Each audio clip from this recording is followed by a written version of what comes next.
हमें लड़की पसंद है, पर आप लोग दहेज में क्या क्या देंगे? दहेज? देखिए, दहेज हम नहीं देंगे। दहेज नहीं देंगे? पर क्यों? अरे आपको पता नहीं है, दहेज मांगना कानूनन जुर्म है। और हमने जो अपने बच्चे पर इतना खर्चा किया है उसका क्या? उसको पढ़ाया लिखाया और फिर वो सरकारी नौकरी करता है। देखिए बहन जी, खर्चा तो हमने भी अपनी बेटी पे बहुत किया है, उसकी पढ़ाई लिखाई पे। और सरकारी ना सही, लेकिन प्राइवेट जॉब तो वो भी करती है। देखिए, दहेज के बिना ये शादी नहीं हो सकती। अरे कैसी बात कर रहे हैं आप? ऐसे खुल के आप कैसे दहेज मांग सकते हैं? और आपको पता भी है, अगर हम कंप्लेन कर दें तो आपको जेल भी हो सकती है। अब देखिए, हम तो बस इसलिए कह रहे थे कि हर बाप अपनी लड़की को तो देता ही है। हाँ हाँ, तो वो हमारी अपनी मर्जी की बात है, हम डिमांड पे कुछ नहीं देने वाले। हाँ ठीक है, हमें कुछ नहीं चाहिए। देख लीजिए, कहीं ऐसा ना हो कि बाद में कोई डिमांड आए। हम एक पैसा भी नहीं देने वाले। हमारी एक ही कंडीशन है, नो डाउरी। आखिर हम बेटी वाले हैं, तो हमें ही आगे बढ़कर इस प्रथा को बंद करना पड़ेगा। ठीक है, जैसा आपको अच्छा लगे, पर एक कंडीशन हमारी भी है। जी बताइए। देखिए, आज हम ये रिश्ता पक्का करते हैं बच्चों का, और कल को शादी भी हो जाएगी। लेकिन बस हम इतना चाहते हैं कि कल को इन दोनों के बीच में ऐसा कुछ ना हो जिससे कोई परेशानी आए इनके जीवन में, इनको अलग होना पड़े। हाँ, ये तो सही बात है आपकी। पर कल को इनकी नहीं बनती, जो आजकल नॉर्मल बात है कि जरा जरा सी बात पर डाइवोर्स लेना, अलग होना। ये तो आम बात हो गई है आजकल। देखिए, आज हम आपसे दहेज में 1 रुपया भी नहीं लेंगे, लेकिन कल को इन दोनों के बीच में कुछ हुआ और ये अलग अलग हुए तो हम एलिमनी में भी 1 रुपया भी नहीं देंगे। ये शर्त आपको मंजूर है तो हमें ये रिश्ता मंजूर है। लेकिन हस्बैंड की प्रॉपर्टी में तो वाइफ का हिस्सा होता है ना? हाँ होता है, लेकिन तब तक जब तक वो दोनों हस्बैंड वाइफ हैं, डिवोर्स के बाद नहीं। और फिर आपकी बेटी तो पढ़ी लिखी है, कमाती है, हमें ना डिवोर्स के बाद उसकी कमाई में से कुछ नहीं चाहिए।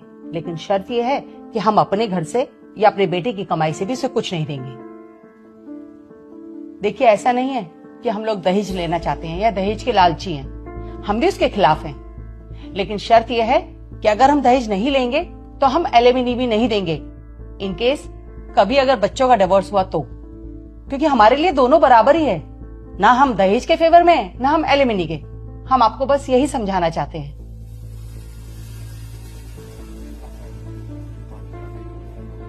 वाह, अरे ये भी बात कोई मानने वाली है। कल को मेरी बेटी अलग रहेगी तो क्या करेगी, कैसे जिएगी? उसके रहने के लिए कुछ तो चाहिए होगा ना। अरे तो वो इतना तो कमाती है ना, जो अपनी देखभाल स्वयं कर सके।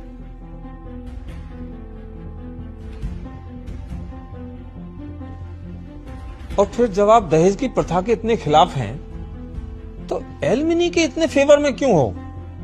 इसके खिलाफ रहिए ना। ना दहेज देंगे, ना एलिमनी में 1 रुपया लेंगे।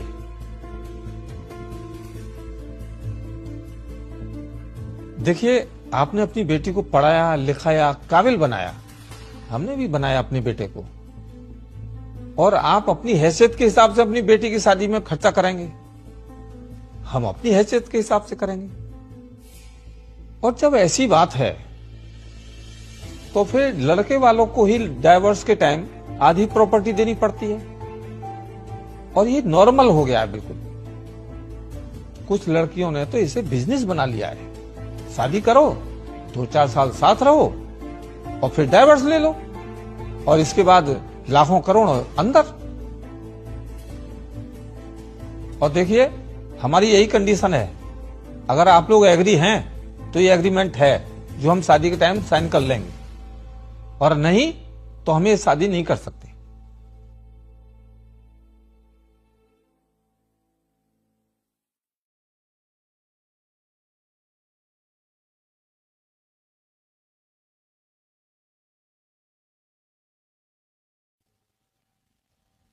हमें हमारा जवाब मिल गया। चलो बेटा आइए। मुझे मंजूर है। बेटी, पापा ये सही तो कह रहे हैं। अगर दहेज लेना गलत है तो फिर एलिमनी लेना इतना नॉर्मल क्यों है? और मैं इतनी काबिल हूँ, इतना कमाती हूँ मैं। इन केस अगर कल को हम दोनों साथ में नहीं रहते किसी भी रीजन की वजह से, मैं अपने आप को एक बहुत अच्छी लाइफ दे सकती हूँ। और लड़कियों के साथ जो भी गलत होता है सब आवाज उठाते हैं, और अगर वही सेम लड़कों के साथ कुछ गलत होता है तो कोई बात तक नहीं करता उस बारे में। जिसकी सोच इतनी अच्छी हो ना, उनके घर का भी नहीं टूटा करते। और मैं खुश नसीब हूं कि मुझे तुम्हारे जैसी अंडरस्टैंडिंग पार्टनर मिल रही है। मम्मी पापा, मुझे रिश्ता मंजूर है, मुझे रिया पसंद है। शाबाश बेटा, हमें ये लड़की पसंद है।